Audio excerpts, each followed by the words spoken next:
Cocaine കേസിൽ ഷൈൻ ടോം ചാക്കോ അടക്കമുള്ളവരെ വെറുതെ വിട്ട കോടതി നടപടിയിൽ അപ്പീൽ നൽകാനൊരുങ്ങി പ്രോസിക്യൂഷൻ. ഹൈക്കോടതിയിലാണ് അപ്പീൽ നൽകുക. വിവരങ്ങളുമായി തിരുവനന്തപുരത്ത് നിന്ന് ശ്രീകാന്ത് ചേരുകയാണ്.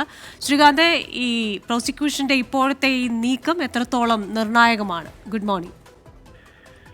കൃഷ്ണ, ഇതൊരു സ്വാഭാവിക നടപടിക്രമമാണ്. കാരണം ഒരു വിചാരണ കോടതി പ്രതികളെ കൃത്യമായി വിചാരണ ചെയ്ത് ഏറ്റവും ഒടുവിൽ അവരെ ഇപ്പോൾ വെറുതെ വിട്ടുകൊണ്ട്, നേരത്തെ കഴിഞ്ഞ ഫെബ്രുവരിയിലാണ് ഉത്തരവ് വന്നത്, പക്ഷേ അതിന്റെ പകർപ്പെത്താൻ കുറച്ചധികം താമസിച്ചു.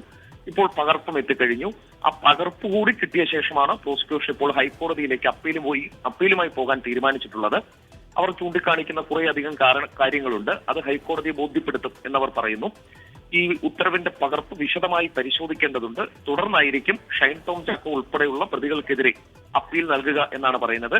ഈ കഴിഞ്ഞ ദിവസം വന്ന ഉത്തരവിൽ പ്രോസിക്യൂഷന് ഈ കേസ് സംശയാതീതമായി തെളിയിക്കാൻ സാധിച്ചില്ല എന്ന് കീഴ്ക്കോടതി പറഞ്ഞിരുന്നു. ഒപ്പം തന്നെ ഈ മൊഴിമാറ്റൽ അടക്കമുള്ള ചില കാര്യങ്ങൾ കൂടി കോടതി ചൂണ്ടിക്കാണിക്കുകയും ചെയ്തിരുന്നു. ഇതെല്ലാം ഗൗരവത്തിലെടുത്തുകൊണ്ടായിരിക്കും ഹൈക്കോടതിയിലെ അപ്പീൽ. ശരി, ശ്രീകാന്താണ് വിശദാംശങ്ങളുമായി തിരുവനന്തപുരത്ത് നിന്ന് ചേർന്നത്.